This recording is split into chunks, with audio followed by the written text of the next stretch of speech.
अस्सलाम वालेकुम everyone, my name is Mohammad Umar and we are studying introduction to auditing. आज की क्लास में हम टाइप्स ऑफ ऑडिट के बारे में बात करेंगे और इसके बाद हम इसके एडवांटेज एंड डिसएडवांटेज के बारे में बात करेंगे। तो चलें स्टार्ट करते हैं।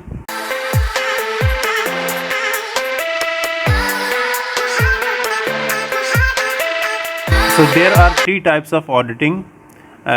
First is financial statement audit, second is operational audit and third is compliance audit. ठीक है, तो ये हमारे पास ओवरऑल तीन टाइप्स हैं ऑडिट की। हम वन बाय वन इनको डिस्कस करेंगे।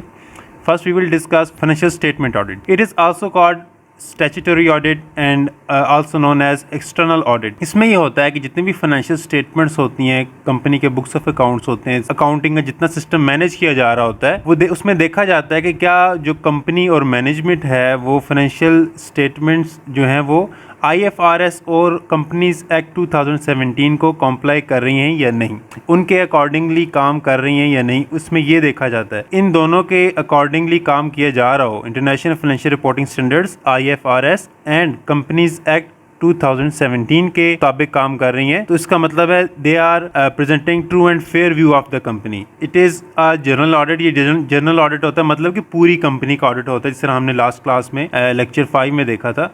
इसे कहते हैं फाइनेंशियल स्टेटमेंट ऑडिट। इसके बाद जो नेक्स्ट टाइप होती है दैट्स ऑपरेशनल ऑडिट। जिस तरह से इसका नाम से आपको समझ आ रही होगी कि कंपनी के जो ऑपरेशंस होते हैं उनमें किसी भी स्पेसिफिक डिपार्टमेंट के ऊपर हम ऑडिट करते हैं, ठीक है, अपने ऑपरेशंस को ठीक करने के लिए। लेकिन ये थोड़ा डिफरेंट होता है। जिस तरह का फाइनेंशियल स्टेटमेंट ऑडिट होता है उससे थोड़ा मुख्तलिफ होता है। It is known as internal audit और इसको जो कंपनी के एम्प्लॉयज़ हैं वही ऑडिट करते हैं। Examination of any part of entities operating procedures. किसी भी फॉर एग्जाम्पल आपने परचेजेस का कर लिया है, पेरोल का किया है, अकाउंट्स डिपार्टमेंट का किया है, या कोई ऐसा नया सॉफ्टवेयर आपने इंस्टॉल किया है, सिस्टम डिज़ाइन किया है, आप उस किसी ब्रांच का ऑडिट करना चाह रहे हैं कि यार इस ब्रांच में फ़लाँ चीज़ का ऑडिट करते हैं कि देखते हैं कि हमारी एफिशिएंसी एंड इफेक्टिवनेस पैदा हुई है या नहीं हुई, कोई चीज़ इंप्रूवमेंट्स आई हैं या नहीं आई, उस चीज़ को ऑडिट करने के लिए हम जो है वो इंटरनल ऑडिट करते हैं, जिसको हम कहते हैं operational audit. Examination of any part of an entities operating procedures and methods for the purpose of evaluating efficiency and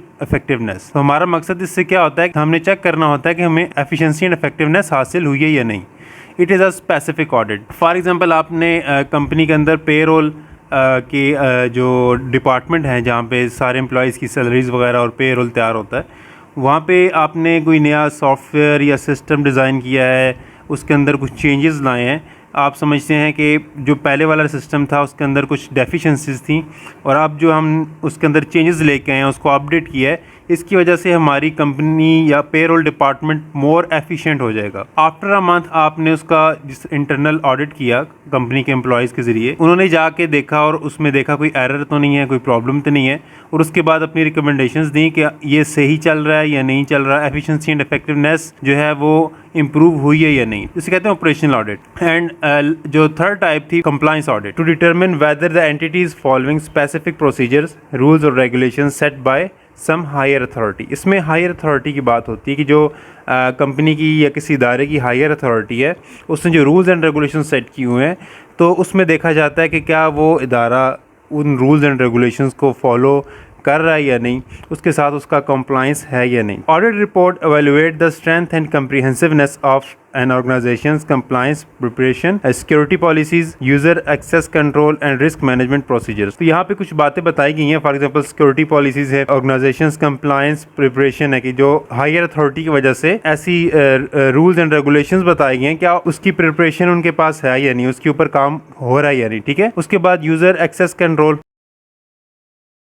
her company के क्लाइंट्स और यूज़र्स होते हैं, कोई भी इदारा है उसका कोई ना कोई आगे ऑडियंस होती है जिनको वो टारगेट कर रहे होते हैं, जिनको वो फैसिलिटेट कर रहे होते हैं, तो उनके हवाले से भी देखा जाता है। और जो कंपनी है उसकी कितनी एक्सेस है वो सारी चीज़ें देखते हैं। फिर रिस्क मैनेजमेंट प्रोसीजर्स क्या है, इसकी एग्जांपल आप ले लें कि एक एजुकेशनल इंस्टीट्यूट था, उसके लिए सारे जो भी ज़रूरी इकदाम हैं गवर्नमेंट की तरफ से, एजुकेशन मिनिस्ट्री की तरफ से। अब एजुकेशन मिनिस्ट्री क्या है, हायर अथॉरिटी है, उसकी तरफ से क्या हुआ, जितने भी ज़रूरी इकदाम थे, रूल्स एंड रेगुलेशंस हैं स्कूल के लिए, फॉर एग्जांपल प्राइमरी तक एजुकेशन दे सकते हैं, हायर सेकेंडरी तक दे सकते हैं। आपने सुना होगा कि कॉलेजेस की फेडरल बोर्ड के साथ एफिलिएशन होती है। एफिलिएशन का वर्ड आपने सुना होगा, कुछ कॉलेजेस होते हैं वो किसी यूनिवर्सिटीज़ के साथ एफिलिएटेड होते हैं।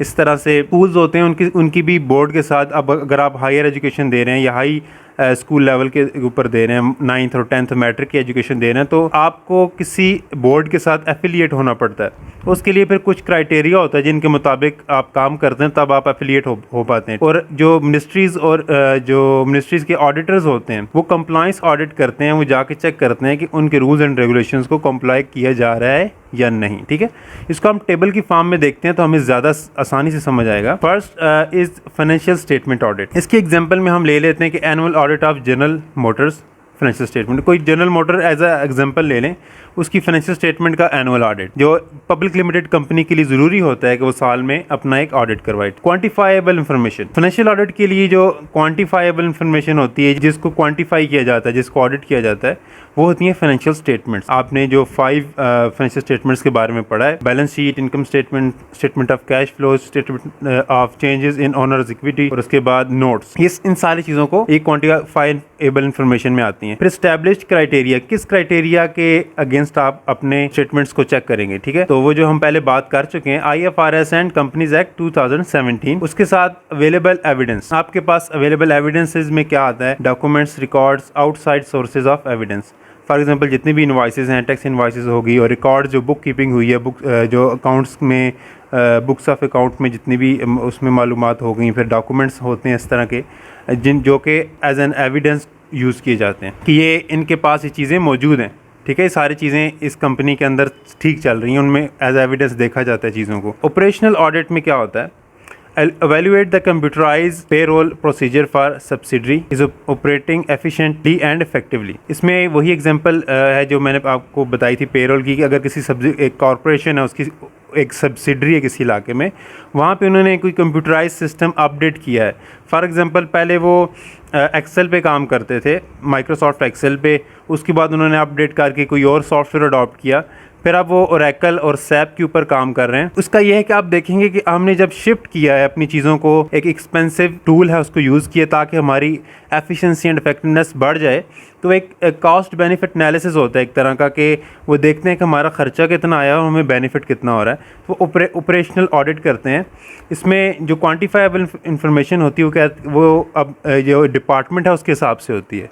यहाँ पेरोल की हम बात कर रहे हैं तो पेरोल में देखेंगे कि number of payroll records processed in a month, कि एक मंथ में कितने पेरोल के रिकॉर्ड्स प्रोसेस हुए हैं। ठीक है, फिर कॉस्ट ऑफ डिपार्टमेंट, डिपार्टमेंट में आपने सॉफ्टवेयर जो है इंस्टॉल करवाया या वहाँ पे डिपार्टमेंट बनाया है पेरोल का, तो उस पर कितनी कॉस्ट आई है, एंड नंबर ऑफ एरर्स, और आपकी एरर्स कितनी आई हैं, तो ये इन चीज़ों को आप क्वांटिफाई करते हैं। एस्टैब्लिश क्राइटेरिया, जो एस्टैब्लिश क्राइटेरिया होता है उसमें आप IFRS की तरफ या कंपनीज एक्ट 2017 की तरफ नहीं जाते, उसमें कंपनी का अपने स्टैंडर्ड्स होते हैं, company standards for efficiency and effectiveness in payroll department. For example company के अपने SOPs हैं, अपने उन्होंने कोड सेट किए हुए हैं कि हमारी कंपनी इन रूल्स और इन जो हैं इस तरह के स्टैंडर्ड्स हैं जिनके ऊपर हमारी कंपनी काम करेगी।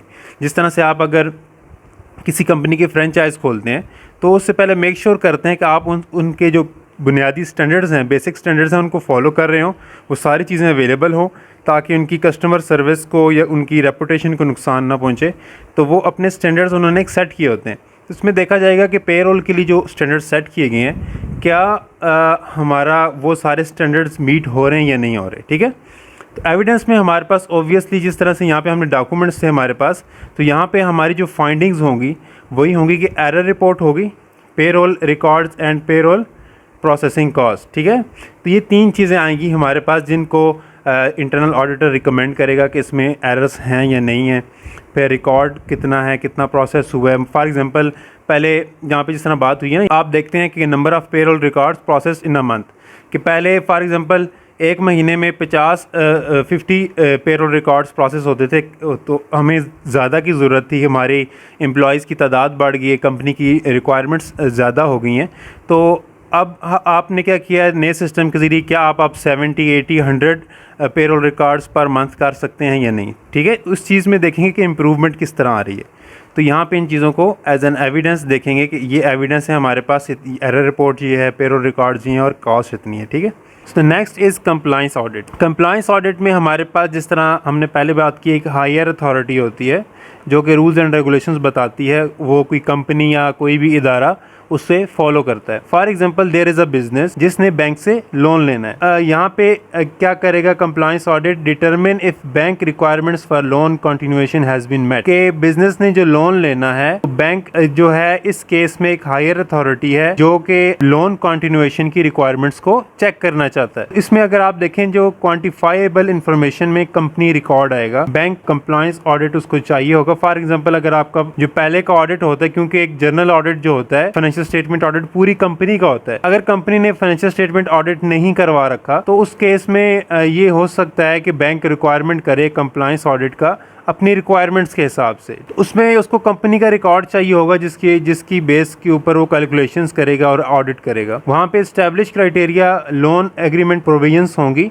जो कि बैंक की तरफ से उस कंपनी को दी जाएंगी कि इन प्रोविजंस को आपका अगर आप मीट करते हैं तो हम आपको लोन देंगे, अगर आप इन प्रोविजंस के अकॉर्डिंग नहीं हैं, इनके ऊपर पूरे नहीं उतरते तो आपको हम लोन नहीं दे सकते।